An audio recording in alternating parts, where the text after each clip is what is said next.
Di setiap pergantian semester, kampus biasanya melakukan evaluasi berkaitan dengan status penerima KIP kuliah. Evaluasinya menyangkut evaluasi akademik dan juga evaluasi kondisi ekonomi dari penerima KIP kuliah. Apakah masih layak dikasih KIP kuliah di semester genap ataukah harus digantikan dengan yang lain? Evaluasi akademik tentu berkutat pada standar IPK yang telah ditetapkan oleh masing-masing perguruan tinggi. Standar IPK itu ditetapkan oleh perguruan tinggi ya, bukan ditetapkan oleh kementerian. Sehingga ketika IPK minimal yang ditetapkan di kampus kalian tinggi, maka kalian juga harus memenuhi ketentuan tersebut.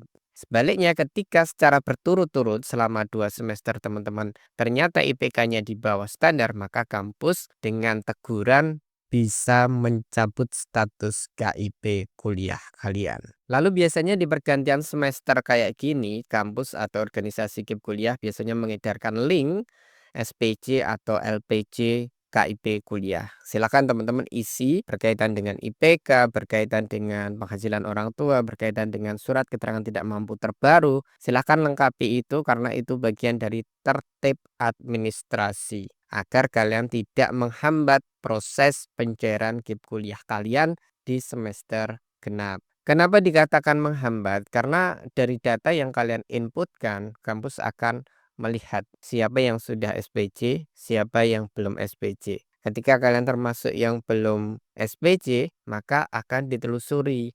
Ketika banyak yang belum SPC, maka waktu untuk menelusurinya akan semakin panjang. Tidak SPC itu bisa diindikasikan apakah dia masih aktif kuliah ataukah sudah tidak aktif lagi. Makanya perlu kampus melakukan penelusuran berkaitan dengan kondisi keberadaan mahasiswa penerima KIP kuliah. Sebaliknya ketika kalian tertib, masih ada walaupun IPK-nya turun. Masih ada walaupun IPK-nya di bawah standar yang telah ditetapkan. Maka kampus bisa segera mengambil keputusan berkaitan dengan update data di PDDikti yang itu memakan waktu cukup lama dan juga segera menyusun SK KIP kuliah. Ketika memang tidak perlu ada pergantian KIP kuliah atau semua statusnya aktif, maka kampus enak dalam penyusunan SK pencairan KIP kuliah di semester genap. Sebaliknya kalau banyak yang membandel ya kampus repot. Jadi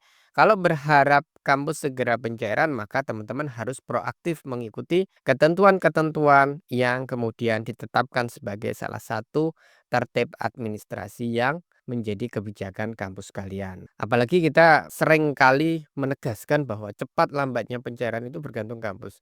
Kampus cepat administrasinya ya cepat cair di bulan Maret. Tapi ketika kampus tidak segera menerbitkan SK, tidak segera update data di PDDikti, ya wassalam pencairan kalian bisa di bulan Agustus. Dan di semester ganjil ini adalah periode untuk introspeksi bagi teman-teman yang mungkin IPK-nya masih rendah atau IPK di bawah standar. Karena ketika 2 semester berturut-turut IPK di bawah standar, kampus bisa langsung mencabut dan sesuai dengan Persesjen berkaitan dengan petunjuk KIP kuliah, pencabutan KIP kuliah dilakukan di semester ganjil. Artinya ada kesempatan 1 semester di semester genap bagi teman-teman untuk memperbaiki IPK-nya. Fokuskan pada bidang akademik ketika memang dari sisi akademik kalian lemah gitu ya. Jangan neko-neko ke hal-hal yang mungkin tidak menjadi bidang prioritas sebagai seorang mahasiswa.